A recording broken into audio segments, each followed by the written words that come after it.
statement na yon. Why? To all the people of Cebu is being born will change. Why? Because it is depend upon the person now who lives in the capital. Ano, nakakulong ako dito! Sino may kasalanan? Kasalanan nyo! Kita natin si Chef Francis Marcos. Putang ina!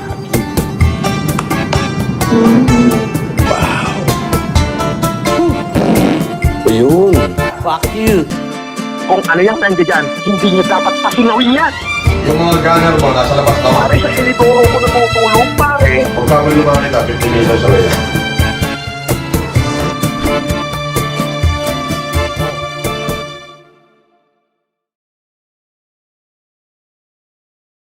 Hindi ako tumatanggap ng donation. Magmula pa noon, hindi ako tumatanggap ng donation. Pag may humanitarian ako, only the FLM family, nagbumibili rin sila ng bigas, isinasama doon sa aking bigas, wheelchair at salamin para ipamigay. Hindi ako nanghihingi ng donation. Ngayon, kung gusto mo mag-super chat dito, walang problema. Tatanggapin ko yan kasi hindi naman ako nanghihingi. Platform ni YouTube yan. Ano to, Marcos to Ano to ng nanay ko dati Suporta ako.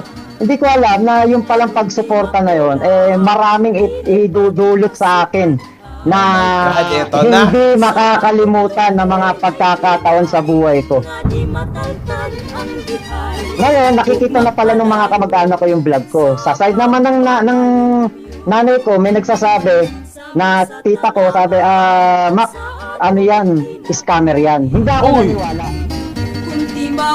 Alam mo, Boss MG, umabot sa punto, pinakwil ako ng aking kamag-anak, ng kapatid ng nanay ko dahil po sa nangyari na yon. Dahil mas pinili ko pang sumuporta kay Pulaong Norman Mangusin kesa pakinggan ang sinasabi ng aking tita.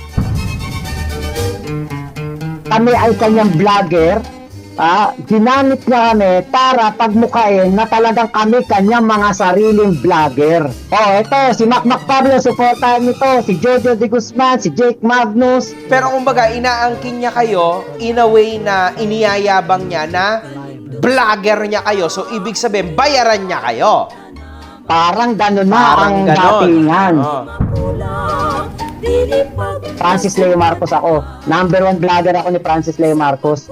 Ngayon, nung pinasaan ako ng mga papeles, basag na basag ako. Kasi nung nakita ko yung kaso, human trafficking, qualified pa. Di ngayon, nakakulong na siya noon, binasa ko. Putya, doon ko nabasa, Boss MG, nakalagay. Yung mga babae, nag-apply na waitress.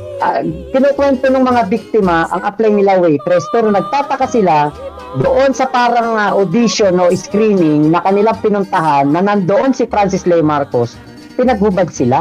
Sabi ko, teka, bakit ganun? Inuutosan na ako ni FLM na banatan yung judge na may hawak ng kaso niya. Noong time na naggagawa ako ng ganyan, meron na sa akin mga nag-PPM, may mga nagsasabi na sa akin, dudukutin ka dyan sa Malaysia. Oo, dudukutin ka na dyan sa Malaysia dahil sa ginagawa mong pagtatanggol kay FLM. Ngayon, meron silang hindi nakakalimutan. Ito, boss, for the first time, malalaman pa ng taong bayan. Walang nakakaalam nito. At wala akong pake kung sabihin ko to dito sa yung YouTube channel. Walang nakakaalam nito. Kaming 14 vloggers lang. Eto.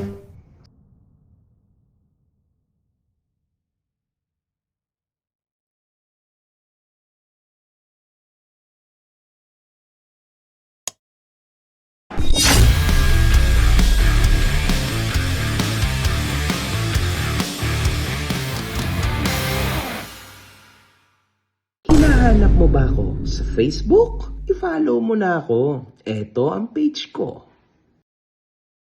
So what's up sa mga kahombre ko dyan? Makagagawas up na naman nga pala to. At ito mga kahombre ko, tonight, kasama po natin ang isa sa Magic 14 na vlogger netong si Norman Gusgusin back in the day. Nabanggit po yan, mga kahombre ko, ni Bossing the Kings, di ba? Sina Mac Pablo, sina Papatrix, maraming vlogger eh. May 14 vloggers akong babanggitin na magic 14 vlogger, sila yung Defender. And ngayon, makakausap na po natin. Napakahalaga po na tool sa documentary na to, mga kahombre ko, kasi siya po yung top vlogger nitong si Norman Gusgusin na nagtanggol sa kanya. And ito pa ang pinakamalala, siya po yung leader, mga kahombre ko, ng FFCI Malaysian chapter, mga kahombre ko. Boss Pablo, magandang gabi sa'yo. Maraming salamat at pinaunlakan mo kami sa interview tonight. Sinundan mo ang kaibigan mo na ngayon, most probably, di ba? Na si The Kings. Tropa natin talaga na yan. Yan. Buti na lang, mga kahombre ko, ayan yung panawagan ko sa inyo, sa'yo, Mac Pablo, sa inyong lahat, na magsilabasan kayo because ito na po ang tamang oras to do this. Huwag kayong matakot. Huwag kayong mga magsiurong. Walang nakakatakot. Siya ang dapat matakot kasi siya ang literal na merong ikakatakot, hindi kayo. Kaya magsilabasan kayo. Gamitin nyo tong platform ko para marami ang makapanood at makawitness at hindi na maulit ang mga kabulastugan na nangyari noon, ngayon sa mga OFW. Yun lang. Okay, Boss Mac Pablo, kaya mo bang ipaliwanag sa amin ngayon kung saan nagsimula ang inyong pagiging close netong si Norman Gusgusin? Nagsimula kasi to nung panahon ng pandemya. Nung una, nanonood lang ako sa kanya kasi meron akong YouTube channel pero tungkol ito sa mga karera ng motor. Ngayon, nung nagpandemya, nawala yung mga activity ng mga rider. Wala akong ma-vlog. Nanonood ako ngayon sa kanya at doon ako parang na-hook up sa kanyang ginagawa ng mga paglabas-labas sa EDSA, namimigay ng Pagtulong. pagkain. Oo, pagtulong.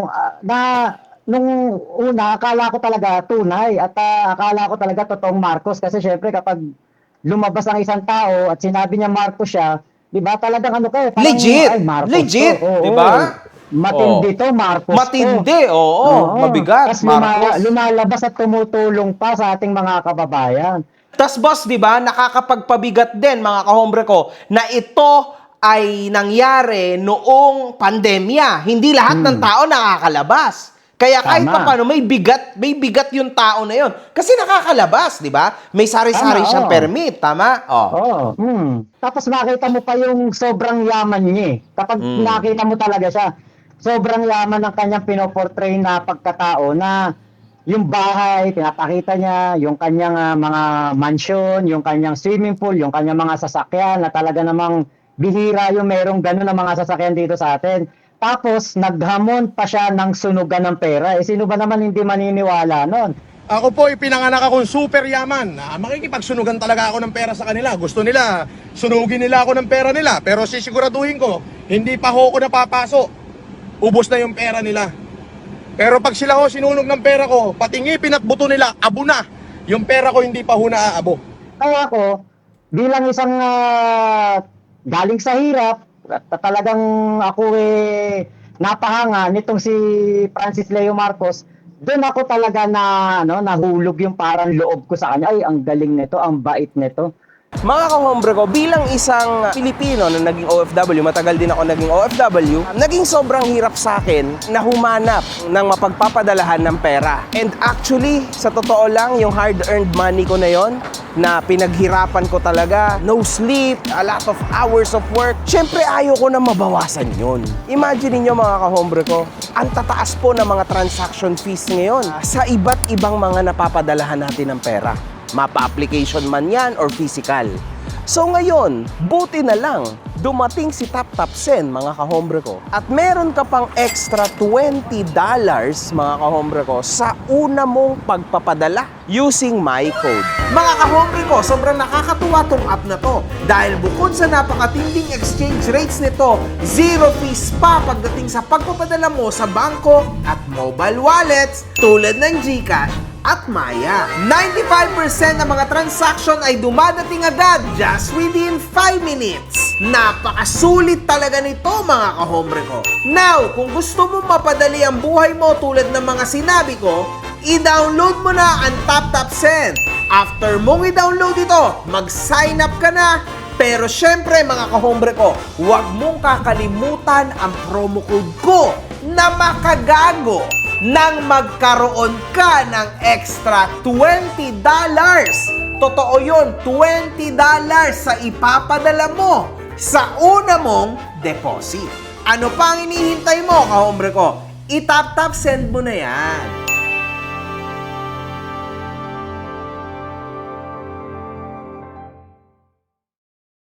Bihira to. Ang lakas ng loob lumabas ng mga kahit pandemya na tumutulong sa ating mga kababayan na hindi niya iniinda na kasi mahawa ng sakit, COVID. kung siya ay makakuha ng COVID o kung ano man ang mangyari sa kanya. Kasi yun nga yung kanyang pinapakita, astig na astig talaga bilang isang Marcos. So, kasi nanay ko kasi ay sumusuporta sa mga Marcos noon. Kumbaga, nung buhay pa nanay ko, basta tungkol sa Marcos, ano siya, yung parang interesado nanay ko. Kaya nung lumaki, nung nakalakihan ko yun, parang nung may nakita ko Marcos, uy, ano to, Marcos to ano to ng nanay ko dati suporta ako. Hindi ko alam na yung palang pagsuporta na yun, maraming idudulot sa akin. Na Oh my God, eto na. hindi makakalimutan ng mga pagkakataon sa buhay ko. Oh my God, mukhang mabigat to. Sige, okay, go. Ngayon, umpisa pa lang ng pandemya, nag-lockdown na dun sa Malaysia, kung nasaan ako noong time na yon. Lagi ako nakasunod dyan, magla-live siya, ire-record ko, i-re-upload ko sa akin channel, magre-reaction ako, magsasabi ko talaga ng ng bihira tong taon to, hindi natin na to makikita yung ganitong tao na ako nga pa nga mismo ang nagsasabi sa aking YouTube channel, gawin natin tong politiko, gawin natin tong posisyon ang pwede sa kanya. Hanggang may mga nagsasabi, party list, representative, hanggang senador, hanggang pati nga presidente, gawin daw itong presidente kasi nung time na yun, na mga politiko hindi ganong nakikitang lumalabas, pero ito talagang lumalabas, tumutulong, namimigay ng bigas. So, nung mga nangyari tong ginagawa mo, no, na sinabi mo na nire-re-upload mo yung video niya, nire-reactionan mo, ano to, may basbas ka na ba niya na gawin mo ito or initiative mo lang to? Initiative ko lang kasi narinig ko sa kanya, ang sabi niya, sa mga vlogger, i-re-upload nyo tong video ko, ipakalat nyo tong video ko, hindi ko kayo i-copyright, gawin nyo ang lahat para makita to ng taong bayan ang ginagawa kong kabutihan. Yung ginagawa nating mayaman challenge. So ako naman, syempre, bilang isang aspiring vlogger talaga na gusto kong maging malaking YouTuber, sabi ko, eto na yung kumbaga isa sa mga susuportahan ko na hindi nang copyright kasi bihira yun. Yung mabait sa mga video niya na kahit na i-record mo o i-re-upload mo hindi siya magagalit. Kaya ako, kumbaga naging ko noon, lagi ako nakabang cellphone ko kahit yung cellphone ko noon, Asus lang na yung pupugak-pugak na cellphone. Talagang ako talaga abang ng abang sa kanyang live para ma-i-record ko at ma-i-re-upload at makapagbigay ako ng reaction sa kanyang ginagawa ko noon. Nakabutihan kasi yun nga yung nabulag ako yung kabutihan, yung pagtulong niya. Ngayon, kasi may mga sign na parang meron na sa akin mga nagsasabi. Sa side ng tatay ko, may nagsasabi sa akin, kapatid ng tatay ko, Mac, huwag ka masyadong panatiko. Aralin mo muna siya.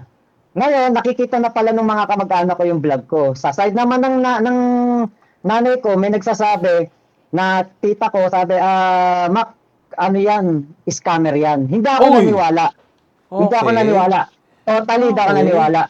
Kasi sabi ko, parang sa isip ko, paano ito magiging scammer? Napakayaman. Pinapakita niya yung mga painting ni Imelda Marcos in gold. Kaya sabi, Tas may pirma. May pirma pa. Yes. Di ba? At nakatira sa penthouse sa Legrand. Tapos ang kanyang sasakyan talaga namang hindi mabilang. Mansion ang tinitiran. Kaya para sabi ko, kumbaga wala akong buwang sa ganito pa noon na yung pagpa-flaunt pala ng mga kayamanan, ng mga gantong akin to, akin yan, eh isa palang way yan ng mga conman o ng tinatawag na mga scammer nga. Grabe. Kahit Okay. ano na eh, panahon ng pandemya yon, dire-diretso lang ako sa pagre-upload, pagre-reaction. Hindi ako marunong mag-live noon, puro upload lang ako, edit lang ng video. Isang araw, paggising ko, meron sa akin chat ang aking tita. Madaling araw, alas 5 na madaling araw yung chat niya. Hindi ko binuksan kasi alam ko papagalitan ako sa ginagawa ko. Nag-vlog ako kasi usually ang upload ko noon alas 8 ng umaga. Pagkatapos kong mag-vlog, binasa ko yung chat ng tita ko. Pagkakita ko, nung binasa ko, Mac, totoong scammer yan. Ayaw mo maniwala. May pinasa sa akin yung tita ko na parang screenshot ng isang official from CIDG Bulacan sa Oh my cybercrime. Ngayon, nakalagay doon, ma'am, ito po yung list ng mga nasa parang binabantayan ng cybercrime. Ngayon, nung tignan ko, nandun yung pangalan ko, nasa pinakaibabaw. Ang aking pangalan nakalagay, ako ay fake news peddler nakalagay. E di ngayon, parang naano ko, yung puso ko lalo akong naano. Sabi ko, teka, ba't ako malalagay sa fake news peddler? Eh, ang aking sinusuportahan naman, totoo ang ginagawa. Namimigay ng bigas, araw-araw, nagla-live. Ayon yan hindi sa siya fake CIDG? news. Na nakita mo Yes. yung sulat na nandun ka? Oo. Isa ka sa vlogger niya, kaya nadamay ka. Oh my God. Actually, yung pangalan ko nandun sa pinakataas at ako ay binabantayan Oh ng my CIDG Bulacan Cybercrime dahil ako ay taga Bulacan. Grabe. Ngayon nakilala nung taga Kapitolyo, may nakakitang taga Kapitolyo kasi ang pamilya namin, yung mga kamag-anak ko nagtatrabaho sa gobyerno sa Bulacan nung time na yon. Nakita nila ngayon yung pangalan ko, nakilala ako nung isang katrabaho ng tita ko at pinasa sa kanya, uy, yung ma'am, yung mo, di ba pamangkin mo to? Nakalagay siya sa sa cybercrime List. na binabantayan. Nung makita ko yun, sa halip na ako'y kabahan o kung ano man maramdaman ko, na buwisit ako para ako nagalit. Sabi ko, eto ba yung gustong pigilan ng mga taga-gobyerno, yung tumutulong na tao, susuportahan ko, ayaw nila. Maraming ginagawang kabutihan. Kaya ang ginawa ko, hinisnab ko yun. Hindi ko pinansin yun. Alam mo, Boss MG, umabot sa punto. Pinakwil ako ng aking kamag-anak, ng kapatid ng nanay ko dahil po sa nangyari na yon. Dahil mas pinili ko pang sumuporta kay Kulaong Norman Mangusin kesa pakinggan ang sinasabi ng aking tita. Nako Mas po. pinili ko pang suportahan si Francis Leo Marcos. Alam mo Kasi kung naniniwala ka talaga sa kanya. Oo, alam mo Pero ba, hindi ka pa umabot niya sa- napapansin, tama? Hindi ka pa niya napapansin ngayon, sa ngayon, ano di ba? niya na ako noon, napapansin niya na ako noon at kumbaga shoutout niya na ako. Pero Kada hindi ka every- niya binabayaran, hindi ka niya binabayaran Ay, hindi. dito. Okay. Never ako nakatanggap ng kahit 5 duling kay Norman Mangusin. Kasi yan ang Okay. laging sinasabi ng mga basher ko noon na sumusuporta ako kay Francis Leo Marcos. Bayaran daw ako ni Francis Leo Marcos pero never akong nakatanggap ng kahit magkano mula sa kanya. Ngayon, Okay. nung ako ay hindi nakinig sa tita ko, almost 3 years o more than 2 years, hindi ako kinausap ng tita ko. Talagang pati sa mga GC namin magpipinsan, inalis ako. Talagang totally shut down from my family. Talagang sabi ko, mas pipiliin ko to si Francis Leo Marcos. Hindi ko to bibitawan. Kasi nga, ako talagang nung nakita ko siya namimigay ng bigas, merong nakatira sa gilid ng kalsada sa EDSA, meron lang mga tagpi-tagping tela ang ginagawa nilang bahay, tas meron lang mga payong na sira-sira, tinatakip nila sa kanilang ginagawang bahay. Tas sumilip doon si Francis Leo Marcos, inabutan ng pagkain. Durog na durog ang puso ko doon. Sabi ko, hindi to pangkaraniwan tong taon to. Talaga pala kaon, napakabait niya to. Hanggang sa umabot pa na nung ako na ay kanyang totally talagang kinikilala na, number 1 vlogger, Mac Pablo, number 2, number 3, number 4, number 5, sinashoutout niya na kami isa-isa. Actually, umabot pa nga kami nun, hindi lang 14, napakarami, hanggang 50. Hindi niya na Grabe. sinashoutout isa-isa. Kasi meron na lang siyang listahan ng mga vlogger na nagre-re-upload ng kanyang mga video.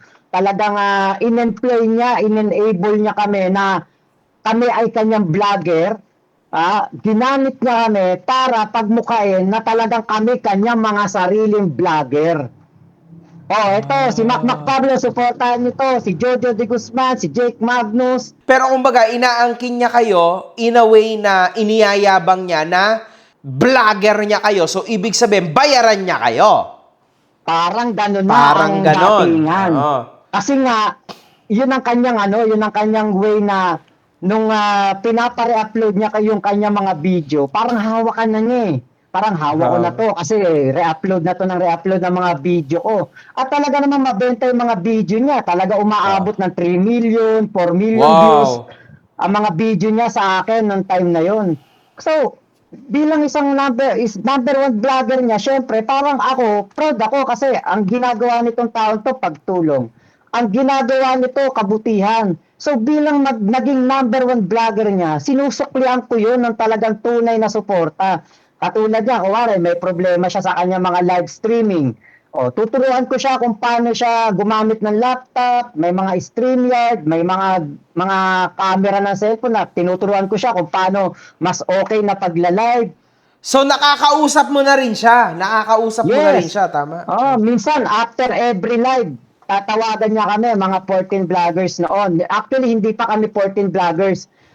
Kumbaga, yun lang yung naging tawag nung umalis kami ng suporta. Pero nung time na yun, sila Spencer Lacale, sila Ate Lisa Paris, sila Papa Trix, kami yung mga magkakatropa na every time pagkatapos mag-live ni Francis Leo Marcos, nung hindi pa siya nakukulong, kami ang kanyang tinatawagan. Tapos kami yung kanyang, kumbaga, mini-meeting niya kami, sinasabi niya, ganito, ganyan, ang aking mga gagawin, ito ang aking pagtulong, ito ang aking gagawin na project, ito, mamimigay tayo ng bigas, marami tayong tutulungan, Mayaman Challenge, yung mga namimigay ng bigas, kuwari nagbigay ka ng 10 sakong bigas, 20 sako ng bigas ang matatanggap mo, ipamigay mo sa yung mga kababayan o kung sino man yung gusto mong pagbigyan. Kaya kumbaga parang kami, sa grupo namin noon, actually meron pang ibang mga vlogger, di ko na lang matandaan yung iba, yan, sila Kabise, talagang talagang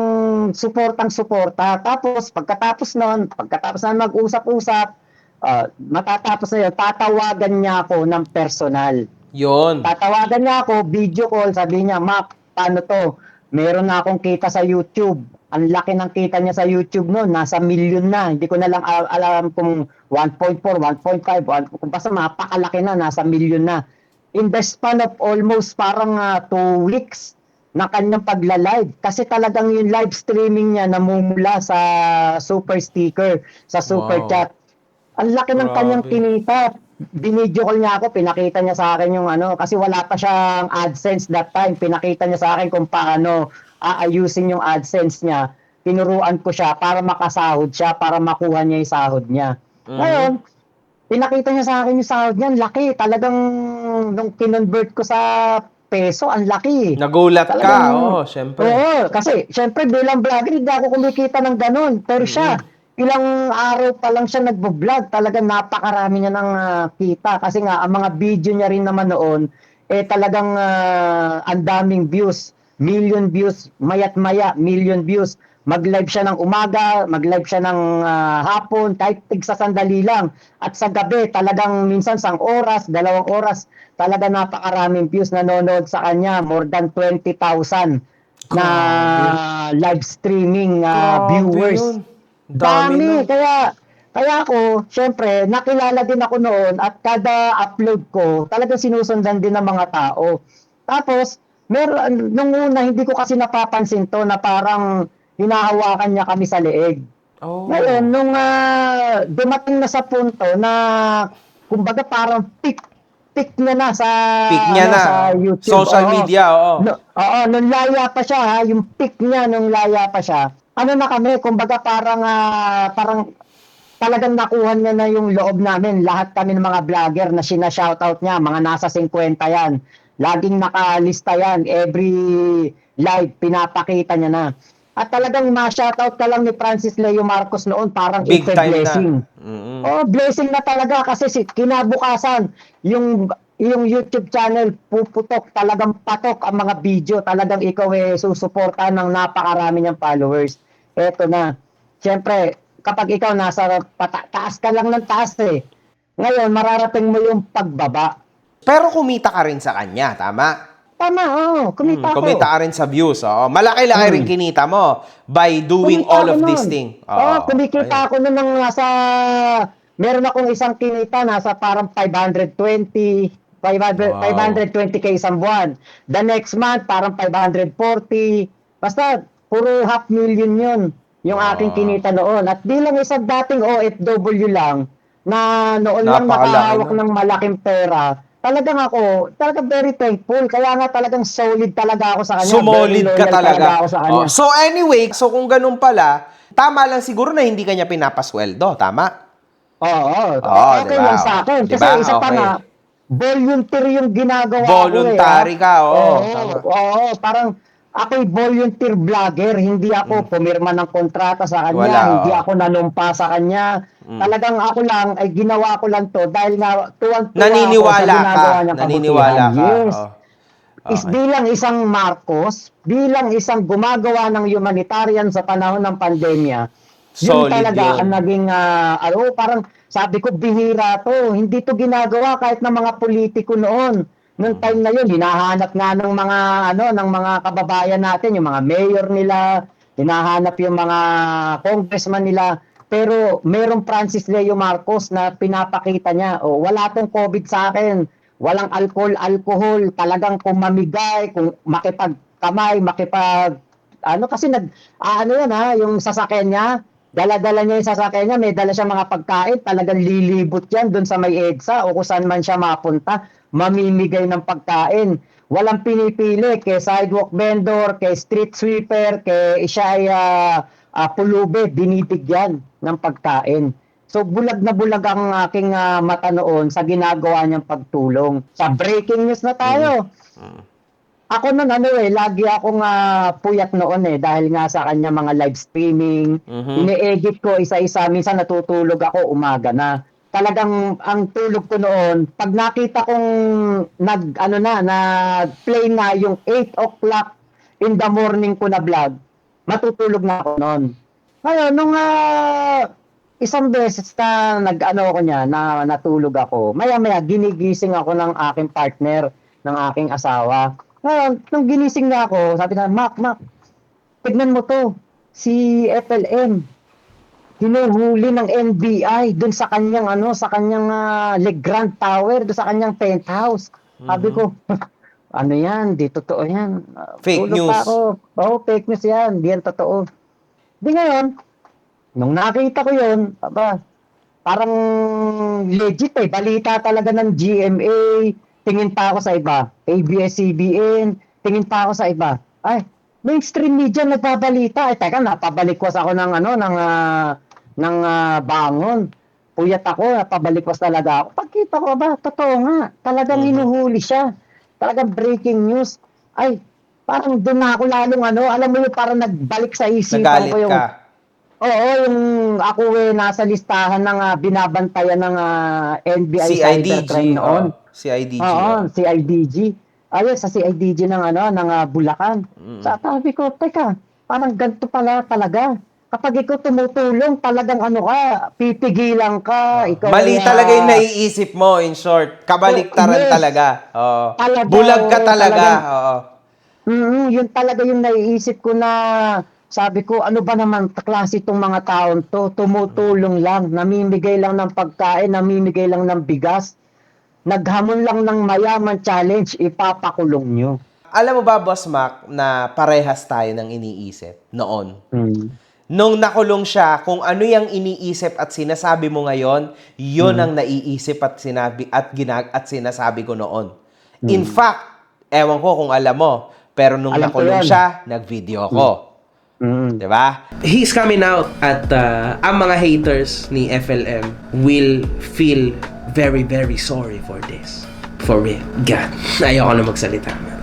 It's gonna be so crazy when he comes out. He's gonna come out. Anyway, salute pa rin sa'yo, FLM. May mga nagawa kang mali sa tingin ko, sa tingin ng batas. Pero, para sa akin, syempre, hindi naman kita kilala ng ganong kalalim. I don't know. Wala kang tunay na patunay kung talagang ganon kang kawalang yan. So, Ewan ko, man. Parehas tayo. Kaya ako nakikinig eh. Kasi ganyan din ako noon ha. Iniisip ko, in fact, nag-comment pa ako sa video ni Erwin Tulfo. Sabi ko, bakit naman ganito? Pwede ba na siya naman yung bigyan nyo ng chance magsalita? Kasi puro kayo na lang. Totoo yan ha. Bulag na bulag din ako. Anyway, sige. At alam ko yun, Boss G, talaga nagbigay ka rin ng bigas dahil sa kanya. Oo, dahil sa kanya. Mayaman challenge. Dahil sa kanya, oo. Oo. Kaya ano ko yan eh. Yung mga iba mong video nun, nireactionan ko pa nga yan eh. Kasi talaga natutuwa ko na ang daming mga influencer din at yung mga ibang mga kilalang tao, katulad ni The Kings, katulad mo, merong mga mayor, merong mga politiko na talagang yung mayaman challenge niya, kinasahan at pinantulong sa taong bayan. Kaya yung sama ng loob ko noon nung hinuhuli si Francis Leo Marcos ni Sir Vic Lorenzo ng NBI Cybercrime. Sila kasi yung opisinang bukas lang noon sa NBI at nung lumabas yung kanyang warrant of arrest, kumbaga sila ang naghain ng warrant of arrest doon sa Legrand. Ngayon, bagsak na bagsak ako noon. Sabi ko, ano bang klase itong mga taon to? May puso pa ba itong mga to? Grabe ang ginagawang pagtulong ni FLM. Napakabuting tao tapos ipapakulong nyo. Nung time na hinuhuli siya at breaking news nga, ang daming tumatawag sa akin, ang daming kumokontak sa akin. Hindi ko alam kung ano isasagot ko. Nag-video ko, sabi ko, wag po kayo mag-alala, si Francis Leo Marcos, lang po yan, magpapiansa lang po yan, uuwi po yan. Yun pa ang sabi ko. Diyan na ako, meron na napansin na yung mga basher ko, kasi maraming basher noon eh, talagang grabe ang bashing noon sa akin. Meron tinatawag noon na Talino Warriors, headed by Boss Mike Cervera. Nung time na yun na hindi pa nahuhuli si Norman, hindi ko sila pinapakinggan, hindi ko sila pinapanood. Video lang ako ng video, upload lang ako ng upload. Wala akong pakialam sa kung ano ang sasabihin nila. Kasi ang naiisip ko noon, bakit ko sila papakinggan? Kada upload ko ng video ko, marami akong views. Talagang nagmi-million views. Sila ang kukonti lang ang views at kukonti lang ang mga naniniwala sa kanila. Mas marami naniniwala sa akin sa pinapakalat kong kabutihan. Di ngayon, gulong-gulo isipan ko noon. Tinignan ko yung mga page ng mga basher, mga YouTube nila. Grabe ang kanilang katuwaan para sa nangyari kay Norman Mangusin. Ngayon, nag-backtrack ako ng mga vlog nila. Tinignan ko, ang dami na pala nilang vlog tungkol sa akin, ang dami na pala nilang pinagsasabi tungkol sa akin. Hindi ko talaga sila tinutukan at hindi ko talaga sila pinapansin. Pero nung time na yon, sabi ko sa'yo, Boss MG, hindi ko lang matandaan, meron kami pupuntahan nun ng asawa ko, nung nasa Malaysia kami nun. Sabi ko sa'yo, nakasakay ako nun sa Grab, umiiyak ako, sabi ko, talagang mura ako na mura sa isipan ko, pati sa asawa ko, masama loob ko sa mundo noon. Grabe kayo, ang tao tumutulong lang, pinapakulong nyo. And then, ayan na, talagang nung time na yon, kinokontak na ako nung si Yama, kinokontak na ako nung nakakausap ko na rin yung abogado niya, meron siyang abogado noon na babae, kinokontak ako, magbi-video call kami, ito ang sasabihin nyo, ito ang gagawin nyo, papakalat ko yan doon sa ibang mga vlogger, papasahan nila ako ng mga dokumento, mga maling mga akusasyon laban kay Francis Leo Marcos. Eto na. Para ako binasag. Alam mo parang antibay ko eh. Francis Leo Marcos ako, talagang sabi ko, kahit hanggang mamatay, Francis Leo Marcos ako, wala akong ibang susuportahan dito sa social media. Francis Leo Marcos ako. Number 1 vlogger ako ni Francis Leo Marcos. Ngayon, nung pinasahan ako ng mga papeles, basag na basag ako. Kasi nung nakita ko yung kaso, human trafficking. Qualified pa. Tinignan ko sa Google, tingin-tingin ako sa Google, ano yung kasong human trafficking? Putya, doon na nakalagay. Ha? Nag-aano ka ng mga babae o nag-aano ka ng mga tao na dadalhin mo sila sa ibang lugar, sasabihin mo, meron silang ganitong trabaho, pero yun pala, pagdating doon, magiging sex worker o kaya sila ay magiging alila. Talagang kung yung job scope na pinag-usapan nyo nung sila nag-a-apply, hindi yun ang magiging Hindi yun job yun, scope nila. Oo. Ngayon, sabi ko, teka, parang napakasama naman ni FLM kung yun ang kanyang kaso. Kaso. Ngayon, oo. Di ngayon, meron mga lumabas na kaso, anti-alias. Oo. Sabi ko, eto, hindi ito totoo kasi Francis Leo Marcos to eh. Marcos to. Tapos yung, yung kaso niya sa human trafficking, Norman Mangusin pa nakalagay. Sabi ko, nagkamali lang. Identity, parang gano'n. May tawag din eh. Parang... False identity, something. Oo, yun. Oo, nagkamali lang ng taong hinuli. Yan pa yung mga sinasabi ko sa mga vlog ko noon. Sabi ko, malilinawan ng mga tao, malilinawan ng mga taga-NBI. Ngayon, inilive siya ng NBI, nilive stream siya, ini-interview siya. Nagsalita pa nga siya doon, sabi niya, ako po, wala po akong ginagawang krimen, ako po, wala po akong inagrabyadong tao, nagtatrabaho lang po ako para makatulong sa aking mga kababayan. Sabi ko, yun! Yan ang Francis Leo Marcos. Puta, sabi ko, sabi ko, sa asawa ko, tignan mo, si Francis Leo Marcos, puta, lumalaban, hindi talaga siya yan, nagkakamali lang ang NBI, ganyan-ganyan. Eh di, parang ako, sabi ko, nilalabang ko pa si Francis Leo Marcos noon. Ngayon, nagkaroon talaga ako ng downtimes nung wala na akong nakakausap na Francis Leo Marcos kasi siya yung guide ko sa mga vlog ko. Siya yung mentor, everyday parang na, mentor mo. siya yung everyday na nakakausap ko, Mac, eto ganto gagawin natin, eto sasabihin mo, eto ang mga iba-vlog mo. Talagang yung kung ano yung kuwari sasabihin niya sa gabi, tanghali o hapon pa lang inaano ko na yan, binablog ko na yan para parang teaser sa kung ano mangyayari doon sa live stream niya. Para abangan ng mga tao. Talagang doon umaabot, nakikita ko noon, umaabot na mga nanonood sa live niya. Umaabot na ng more than 20K, nagte-30K. Talagang kapag dumating na 9 o'clock, 10 o'clock, Francis Leo Marcos time na yan. Talagang napakaraming nanonood. Di ngayon, parang sabi ko, parang pinanghinaan na ako ng loob. Tapos, tingin pa ako ng tingin dun sa mga vlog ng mga basher. Ngayon, sabi ko, teka, baka mamaya totoo itong sinasabi ng mga basher. Nag-question ka rin, oo. Oo, nag-question na ako. Tapos yung mga kamag-anak ko, hindi na ako kinakausap. Parang, nga pala. teka, parang wala akong kasama. Parang alam mo yung parang ang naging pamilya ko na lang, parang naging tropa ko na lang, 14 vloggers, yung mga grupo namin ng mga vloggers noon. E ngayon, nag-umpisa na ako manood ng mga vlog nila Mike Cervera, nila Bungo TV, nila Alam na Dis, si Ant, at marami pang iba yun marami pang mga vlogger noon, sila Manuel Mejorada, kasi ang daming yung files na parang PDF, tinatamad akong basahin yung pinasa sa akin ng abogado niya, binasa ko, isang araw binasa ko. Di ngayon, nakakulong na siya noon, binasa ko. Putya, doon ko nabasa, Boss MG, nakalagay. Yung mga babae, nag-apply na waitress. Ngayon, kinukwento ng mga biktima, ang apply nila waitress, pero nagtataka sila, doon sa parang audition o screening na kanilang pinuntahan, na nandoon si Francis Leo Marcos, pinaghubad sila. Pucha. Tapos sa salaysay ito mismo doon sa kaso. Doon sa doon ng mga kababaihan na nagkaso. Hinipuan daw sila, kinakapad daw yung kung mga masiselang parte nila.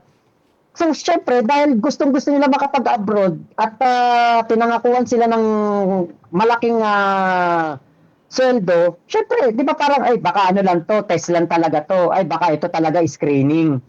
Ngayon, umabot sa punto na parang malaswa na yung ginagawa, parang hindi pa rin sila pumapalag kasi syempre, pangarap mo na makapag-abroad. Ito na yun.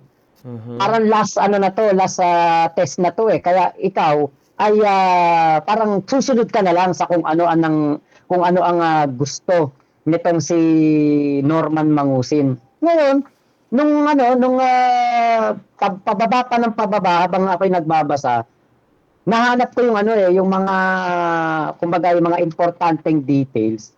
Nakarating naman pala talaga ng abroad yung mga babae. Pero ang problema, yung apply nilang waitress, pagdating doon, naging sila, yung nagbebenta ng aliw. Dilagay sila sa kwarto-kwarto. Tapos, doon sa kwarto na yon, hindi sila nakakalabas. Doon na sila natutulog, doon kumakain, doon naliligo. Doon lang sila sa buong Grabe buhay yun. nila. Oh my Doon lang God. sila. Totoo doon ba lang sila. yan? Is that real? Oo. Ayun yung nakasulat. Yes, so nandun My God. talaga sa affidavit. Yun ang ginagawa sa kanila. At hindi lang yung may nagpasa sa akin. Meron din sa akin mga nagkwento from NBI nung nakausap ko na sila. Yan din yung kinuwento nila sa akin. Di ngayon, nung nabasa ko yan, hanggang sa kung paano sila tumakas, hanggang sa kung paano sila pumunta ng Philippine Embassy na wala silang kahit anong pera, wala. Meron lang tumulong sa kanila, parang konduktor ng bus. Sumakay sila kahit wala silang pamasahe, pumunta sila doon sa lugar na yon na mayroong embassy. Nakalabas sila doon sa kinasasadlakan nila na Kwarto. napakaruming trabaho, na kwarto. Ayun na. Doon nagkaroon ako ng parang doubt. Parang nagkakaroon ako ng sa Question kanya. marks na ngayon, Oo. Tapos nanonood pa ako sa mga vlog ng mga basher ko. Di sabi ko, putya, mukhang pala talaga Iba si... to. Oo, mukhang iba parang may na to. tinatago. Oo, para sabi ko, parang nagdududa na ako. Ngayon, di nakakulong nga siya noon. Magulo isipan ko. Vlog pa rin ako ng vlog. Tapos, hanggang sa parang nagtataka ako, 1 week na, hindi pa siya nakakapagpiyansa. Sinasabi niyang kanyang mga tauhan, kinuha daw ng NBI yung bag niya, 2 milyon ang laman, mga ganun ba? Ninakawan daw siya, binablog ko naman, syempre, ninakaw daw to ng mga NBI. Di, nung ako'y vlog lang ng vlog na meron ng pagdududa sa kanya, isang madaling araw, after siguro mga 15 days, 20 days na hindi ko nakakausap si FLM at parang ako nanlulumo na. May tumatawag sa akin sa number ko sa Malaysia. Okay. Siyempre ako, tataka ko. Itong number na to, ginagamit ko lang to, pang pang register lang sa mga WhatsApp, sa mga Instagram, Telegram, Facebook. Paano may makakakuha ng number ko? Eto na, sinagot ko. Pagsagot ko, hello? Ito. Hello, Mac. Ako to. Sino po ito? Kasi parang bumubulong, hindi ko maintindihan. Si FLM to, Mac. Nakitawag lang ako. Uy, FLM, puchat na. Alam mo yung nabura lahat ng hinala ko sa kanya. Nabura lahat ng aking pagdududa sa kanya kasi tinawagan ako. Mac, sabi niya na, Mac, eto, ginawa sa akin. Grabe ginagawa nila sa akin. Ginugulpi daw siya. Yun daw kanyang mga pagkain para daw hindi daw tama. Meron daw siya nararamdaman sa katawan niya na parang yung pinapakain sa kanya ng mga taga NBI kahit daw padala lang sa kanya na pagkain, pag pumasok na doon parang iba daw ang pakiramdam niya pagkatapos niyang kainin, para daw siyang nangihina, ganyan. Sinasaktan daw siya, pinapaamin daw siya sa mga kasalanang hindi naman daw niya ginawa. Tapos sabi niya, pero wag mo to ibablog. Mac, sa'yo ko lang to sinabi. Sa'yo ko lang to ginawa. Pwede syempre, ako naman. Sabi ko, putya, talagang tiwalang-tiwala sa FLM. Ako talaga number 1 vlogger niya. Syempre, talagang pumapalakpak yung tenga ko. Talaga sabi ko, ibablog ko to, pero hindi ko sasabihin. Hanggang sa nagbablog ako, sinasabi ko na naginip ako. Ito yung akin na panaginipan. Ito yung sinabi sa akin ng FLM. Para hindi dating, may contact siya sa akin. Ngayon, meron ng kumakausap sa akin na isa sa mga basher noon. Natagpuan nila yung aking Facebook page. Kinokontak ako doon. Pero hindi ko siya ina-accept. Binabasa ko lang siya. Itong basher na to, itong nagbablog din ng time na yon, ang dami nga sinasabi patungkol sa kay FLM eh. Nagtutugma yung mga kwento doon sa kaso at nagtutugma doon sa kanya mga sinasabi. Marami siyang alam. So, Okay. talagang Tugma, basok talaga. Oo, tugma. Oo, talagang nagtugma. Sabi ko, teka, hindi to totoo. Kinukontra ko 'yon, iba-vlog ko 'yon. May nag-chat sa akin, ito, pinabasa ko pa. Sabi niya, ganito ganire. Hindi totoo 'yan. Hindi totoo 'yan. Walang Norman Mangusin, Francis Leo Marcos 'yan. Tinago siya at siya ay ginawang kumbaga hindi siya iniladpad sa taong bayan na siya isang Marcos dahil siya ang pag-asa ng bayan. Andiyan na. Kumbaga, alam mo yung pagdududa sa isip ko, nawawala. Pero once na tinawagan ako ni FLM ng madaling araw, yung pagdududa, babalik. Pag tinawagan niya ako ng madaling araw, talagang mawawala yon. Ngayon, eto na. Parang may nagtutulak sa akin. Kada tawag ni FLM, nire-record ko na. Ini-screen record ko. Oo, kasi parang vigilant na ako. Parang naging vigilant na ako. Parang sabi ko, teka, nasa kulungan na to. Baka mamaya sumabit ako dito. Oo, tama ha. Tama yun. Yun. Bawal Kasi yun. po, Bawal yun. Oo. Kasi, putya, nagtataka ako, madaling araw tumatawag siya sa akin. Oh my Ngayon, God. alam mo, nung mga unang araw na ganyan, na siya tumatawag sa akin, at sabi nga niya, ako lang yung kanyang tinatawagan. Okay pa yon, tama. Good pa yon. Oo. Nagtataka ako, yung mga kasama ko rin vlogger, parang iba na rin yung kanilang binablog. Yun, kung ano yung binablog ko, parang yun din yung binablog nila. Minsan nauuna pa sila.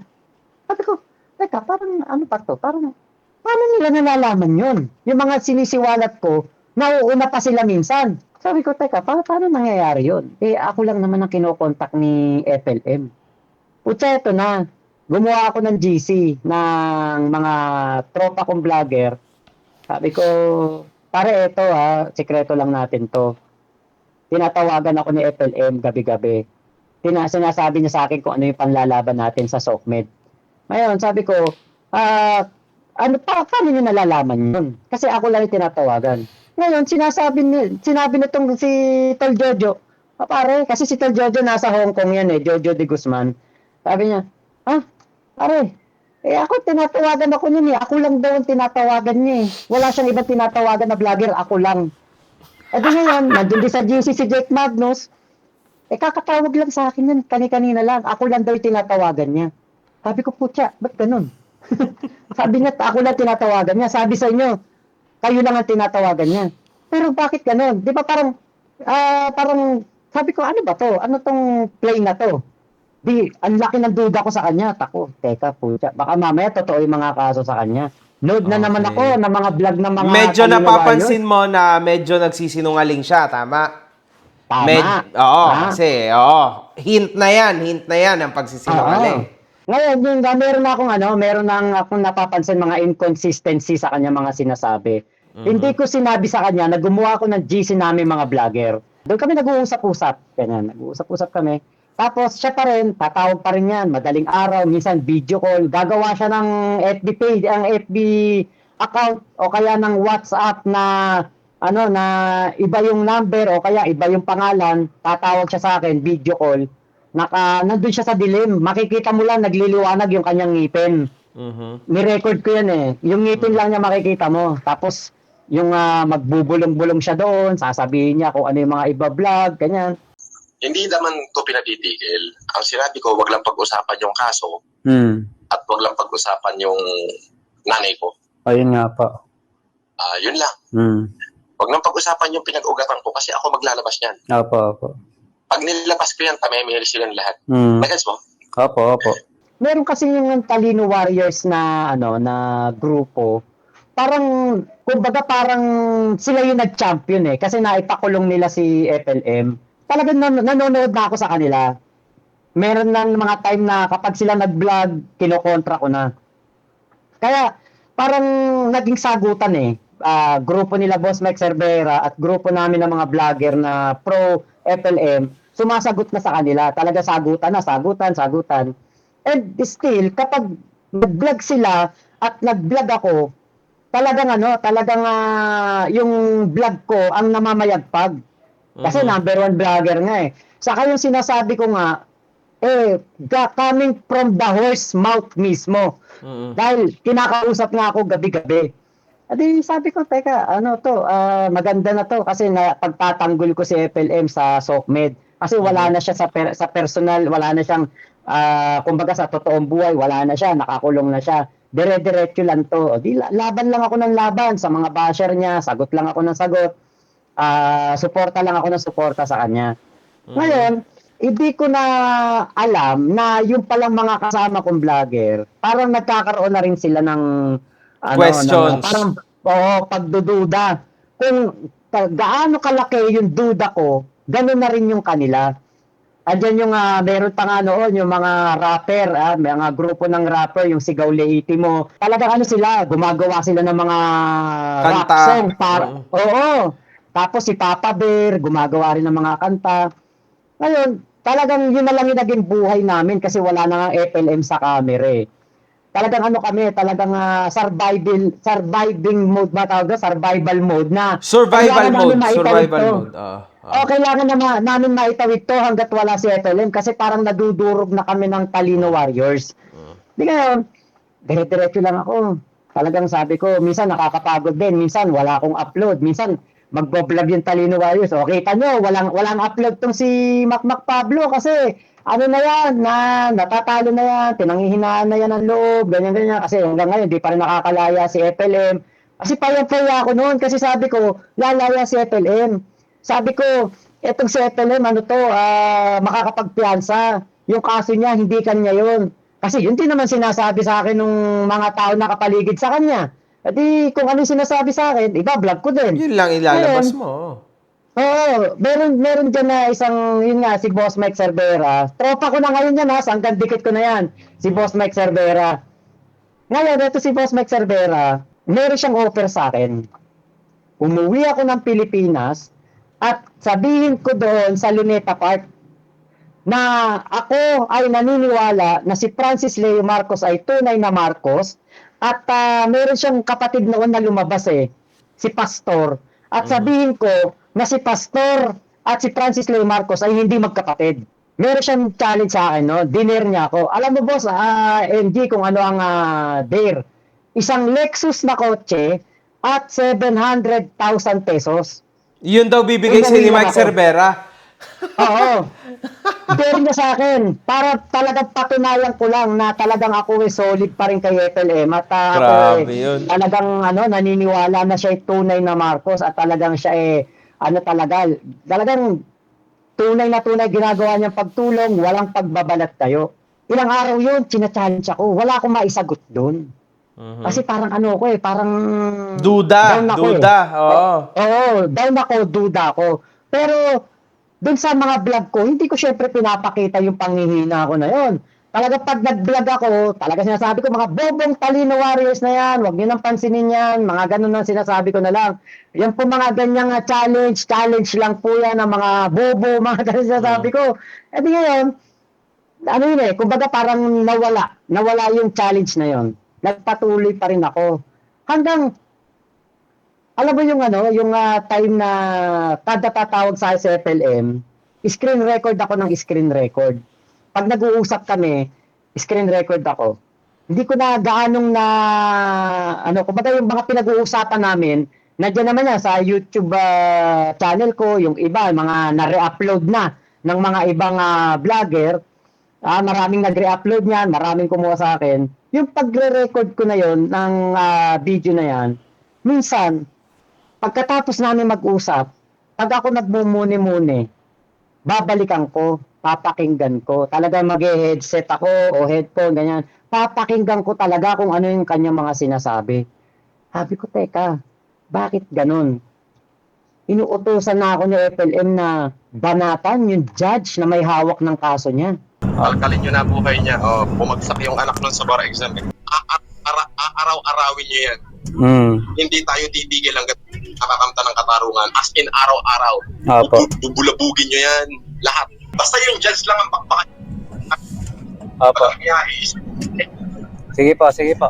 Natakot ba to o nabayaran to ng mga NBI o natakot ba to ng mga NBI? Ganon, ha?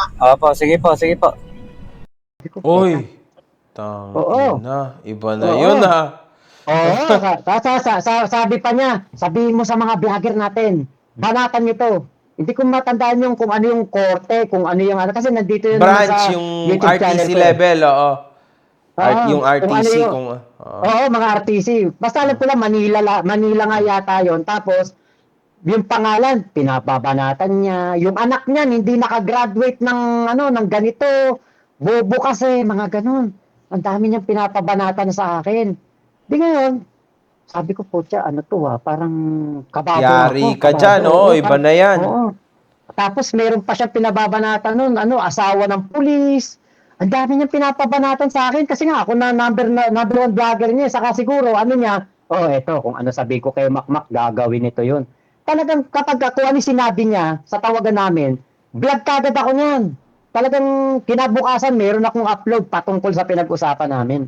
Sabi ko, teka, parang patindi ng patindi. Parang ano na ako parang hindi na ako basta vlogger na lang Parang ano na ako parang nagka-character assassination na ako ng mga tao na kinakagalit niya. Yung inaaway niya. Kasi wala nga siyang YouTube, hindi siya nakakapag-live, wala siyang vlog, kaya ako yung parang boses niya. Kaya parang yung yung asawa ko noon, pinaano na rin ako, parang, uy, ingat ka diyan. Baka mamaya madali ka diyan. Oo, Baka mamaya kung ano mangyayari sa'yo. Oo, Alam mo, grabe. nung time na naggagawa ako ng ganyan, meron na sa akin mga nag-TPM, meron Death na mga threats. vlogang, may mga nagsasabi na sa akin, dudukuting ka dyan sa Oh Malaysia. my God. Oo, dudukuting ka na dyan sa Malaysia dahil sa ginagawa mong pagtatanggol kay FLM. Kasi wala akong ibang outlet nun kundi yung vlog ko lang Magba-vlog pa rin ako niyan. Vlog pa rin ako ng vlog. Ngayon, biglang eto na. Madaling araw na naman, tumawag na naman. Ni-record ko ulit. Tapos this time, marami na kami. FB group call na. Messenger call na. Ang dami namin dun sa taas. Parang naging GC. Eto na, humanitarian. Eto na pinaliwanag ni FLM. Kahit nakakulong ako, hindi nila ako mapipigilan tumulong. Yan ang gusto nila mangyari. Pigilan ng pagtulong ko.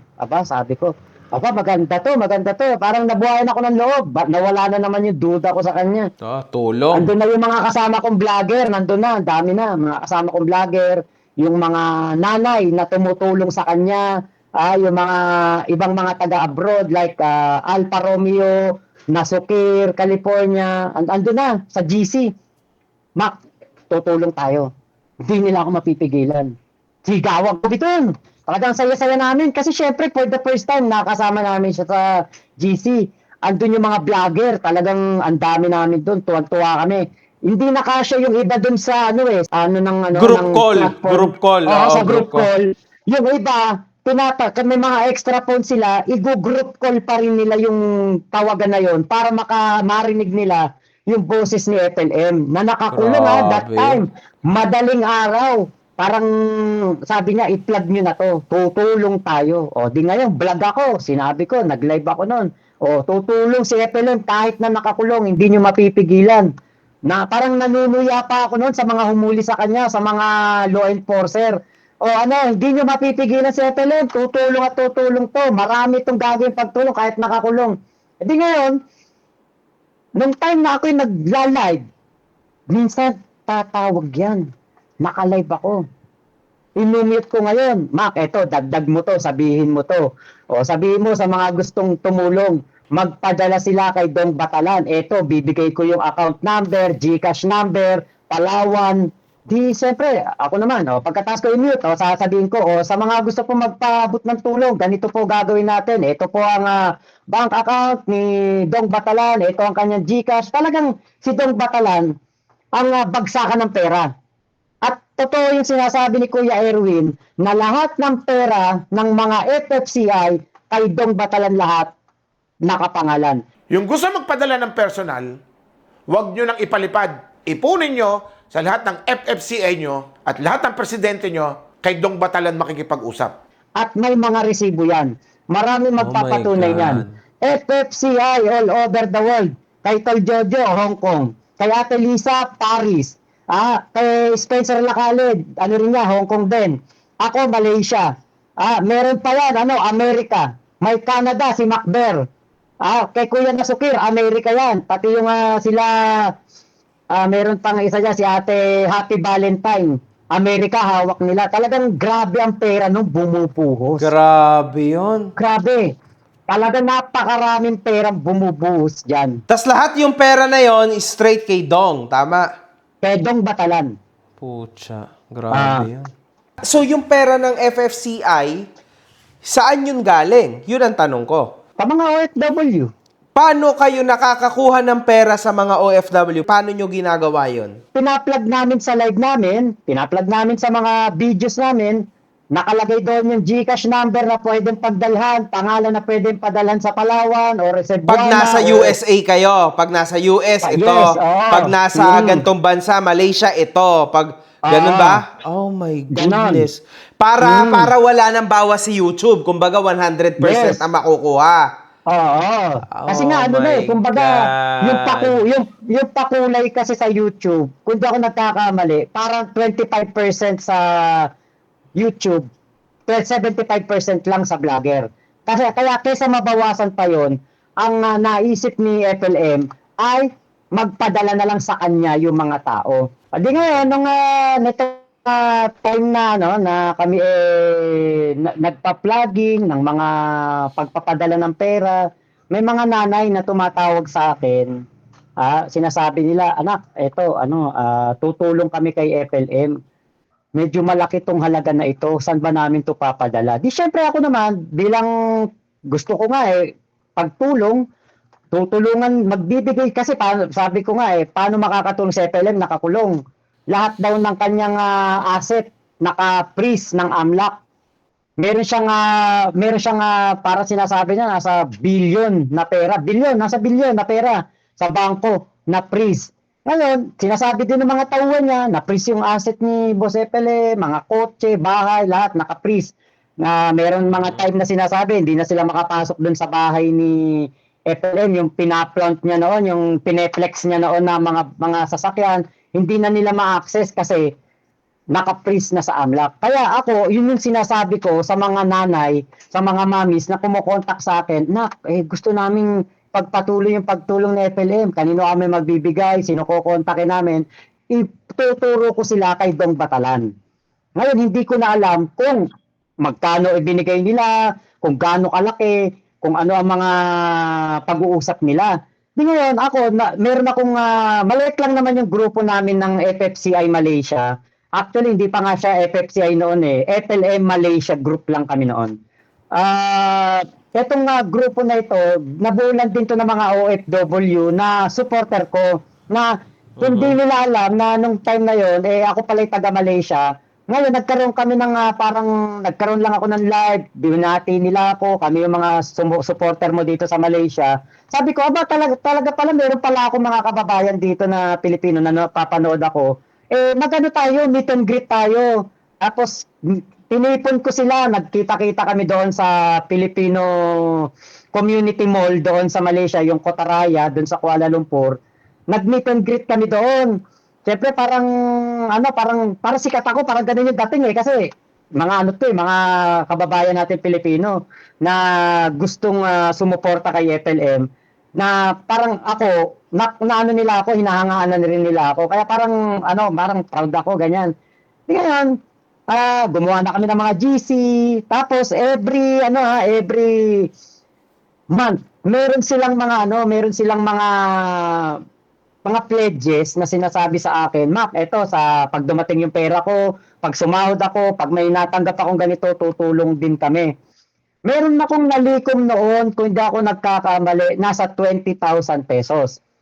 Hindi ko na matandaan yung eksakto basta 20 na nga, nasa 20. Tapos meron ding isang simbahan, mga pastora sila, from America, pinadaan nila dun sa isang member ng FFCI Malaysia, para ibigay sa akin at ako ang magpapadala kay Dong Batalan. Kasi ayaw nilang magdirekta ng padala kay Dong Batalan. Di yun, dumaan sa akin yun. Parang more or less, parang mga nasa $300 yata yun o $400. Na bigay sa akin, pinadala ko lahat yun kay Dong Batalan. Basta lahat ng merong mga pagtulong, wala akong iniisip kung hindi irekta kay Dong Batalan. Ipadala. Oo. Oo. Eh di, Grabe, ang bait nyo nun, ha? oo, Okay. talagang Loyal, kami yung loyal, braso sobrang ni loyal. braso ni FLM eh, parang kami braso, bunganga, mata. Kaya talagang kami yung ginawa ni FLM na puppet doon sa outside world kasi nga nakakulong siya. Ngayon, tulong. Ayan, kapag nagbibigay ng humanitarian, ng pagtulong, tuwa kami. Tapos ito nga, syempre si Kuya Dakings noon, nung hindi pa nakukulong si FLM, maganda rin yung naging tandem nila. Talagang patok na patok yan. Tapos yung mas lalong nakita yung pagtulong ni FLM eh. Actually, mas natulungan ni Kuya Dakings si FLM kaysa si FLM ang nakatulong kay Dakings. Talaga lang si FLM, sinira si Dakings dahil parang napapansin niya, siya na yung nagiging bida. Hindi na itong si FLM. Ngayon, nung time na yun, nakakasama pa namin si Daking sa mga live, nakakasama yun nga yun, yung in-employ siya ni kinuha siyang tauhan ni FLM, talaga nakakapagpasaya siya. Pero doon sa pag tinatawagan niya ako, minsan binabanatan niya si Dakings. Parang sabi ko, teka, mabuti naman yung ginagawa ni Kuya Dakings, maayos naman ginagawa ni Kuya Dakings, bakit parang binabanatan niya? Kaya, alam mo, nung sa interview ni Kuya Dakings, nung in-interview mo siya, eto naisip ko, hindi kaya sinasadya ni Kulaong o ni Norman Mangusin na hindi pa sahurin etong si Dakings kasi parang meron siyang, hindi natin alam, insecurities o meron siyang parang baka naiinggit siya. Yun yung parang pumasok na sa isipan ko na, teka, baka nga etong si FLM parang may lihim na galit kay Dakings eh. Kaya lang, wala akong magawa noon kasi syempre, Bulag ka talaga. Oo. Parang anong nangyayari, malapit ako kay Kuya Dakings eh. Talagang alam naman niya yun eh, kung gaano ako nagsisisi na hindi ko siya pinagtanggol nung time na yon. Kaya nga yung kwento niya, nung umuwi ako galing Malaysia, pinuntahan ko pa siya sa Chaong, Quezon. Dumating isang araw, dumating lahat sa bahayan. Pinuntahan nila ako sa bahay. Sila Mac Pablo umuwi from other country. Humingi sila ng sorry sa akin talaga. Sa kanilang lugar, sa bahay niya, para lang humingi ng patawad nung time na yun. Pero okay naman na kami noon. Sinurprise ko lang siya. Para ba mas, makahingi ako ng patawad ng Ikinuwento niya yan. paumanhin, ng personal. Ikinuwento niya yan. Nasira daw buhay niya eh dahil dun sa Grabe nagawa ang niyo. naranasan ni Kuya Dakings dyan. Lahat yun nakakaawa. totoo. Saksi ako doon sa lahat ng paghihirap ni Kuya Dakings. Sabi ni Norman Gusgus, hindi niya daw kilala si Dakings, ha? Mag-i-interview ka ng tao na hindi ko kilala. Unang-una, hindi ko nag-i-empleyado yan. Ano na lang niya yun, talagang pathological liar na yan eh. Sa GC, kapag kasi sa GC, minsan binabanatan ni FLM si Kuya Dakings. Pero mas vocal siya kapag magkausap kaming dalawa ng madaling araw. Sa niya, eto si Dakings napaghahalata ako, parang tinitira niya na talaga patalikod. Pero pagdating naman ng gabi, nagtatrabaho naman si Kuya Dakings sa kanya. Hindi naman siya kinakalaban. Wala namang ginagawa sa kanya masama. Parang parang sabi ko, teka, bakit ganito? Hindi ko na maintindihan si FLM. Kasi sabi ko, parang mabait naman si Dakings. Okay naman si Dakings. Parang kung sino yung mapagilitan niya, parang yun na rin yung gusto niyang kalabanin ko. Hindi ko kinalaban si Kuya Dakings. Hindi ko siya binlag ng kahit anong masama, pero hindi ko siya pinagtanggol. Yun ang ginawa ko. Kasi nga, sabi ko, teka, may mga utos na noon, banatan ni si Dakings eh. Hindi ko binabanatan si Kuya Dakings. Ako, nagpapapyaw, Kuya Dakings, kung ganito man, tama na, manahimik ka na lang, ganyan na lang. Hindi ko talaga siya, ikaw nga, bubudol ka ng mga supporter ni FLM. Wala akong ganung ibinato sa kanya. Kasi nga, alam ko ang ginagawa ni The Kings, yung sakripisyo niya. At masaya kami kapag nakikita namin si The Kings sa live ni FLM noon, masayang-masaya kami. Eto na. Nung natapos na yung mga ibang humanitarian, tulong siya, tulong, ganyan, mga politiko, nabibigyan ng bigas. Eto na, tumawag siya sa akin ngayon. Madaling araw na naman. Sabi niya sa akin, Mac, tutulong tayo sa Bataan. Sabi ko, sige po, boss, sige, tulong tayo. Sabi niya, mamimigay tayo ng 1 milyong sako ng bigas. Wow! 1 milyon! First time niya ako tinanong. Sabi niya sa akin, magkano ba yung kinikita ng YouTube mo ngayon? Sabi niya, sige, kung magkano lang yung kaya mo, ibigay. Ipadala mo kay Dong Batalan. Bakit? Ba't kanya hinihingian? Yun nga di ba? Bakit ako hinihingian? Andun na sila halos lahat, yung 13 na sila doon. Ako yung pang 14. Di nga sinabi nila sa akin yung problema. Sabi, Mac, eto kasi ang problema. Napag-desisyon na namin na aalis na kami ng suporta kay FLM. Sabi, Boss Mac, eto, maaatim mo ba ganito ganyan? Maaatim mo ba ganito ang ginawa nitong taon to? Kumbaga sila, ano na sila? Bukas na yung kaisipan nila. Si Norman Mangosin ay budol. Mali nga, may mali. Sabi ko sa'yo, nasisipain na nila ako sa GC. Sabi ko, teka, wag niyo akong alisin. Sasama na ako. Aalis na tayo. Ayun na. Nabuo na yung 14 vloggers. Anak ng teto. Eto, pagkatapos ng live namin ng 14 vloggers. Maya-maya lang. Siguro mga 1 hour, 2 hours. After ng live namin. Ayan na, naka-live na si FLM. At nandoon mismo si FLM sa kanyang live. Nakakulong. Nagla-live. Ano nangyari? Yung 1 million na sacks na wala yung issue, sa amin napunta yung sisi, parang kami pa sinisisi na hindi natuloy yung pamimigay ng 1 milyong sako ng bigas. Eto, tumatak sa isip ko noon. Sabi niya, utang ina nyo lahat 14 vloggers kayo Baka gusto nyo, padukot ko yung kayo isa-isa, pagpapatayin ko kayo Binibigyan namin niya ng pera. Yan si Macmac, pinapadala namin niya ng pera. Ngayon, yung mga nandun sa live na yun, kita nyo, budol yan, si Macmac Pablo, scammer, yan ang tunay na scammer, yan ang mangutot. Pucha, sabi ko, anak ng teteng. Ngayon, meron silang hindi nakakalimutan. Ito, boss, for the first time, malalaman to ng taong bayan. Walang nakakaalam nito. At wala akong pake kung sabihin ko to dito sa yung YouTube channel. Walang nakakaalam nito. Kaming 14 vloggers lang.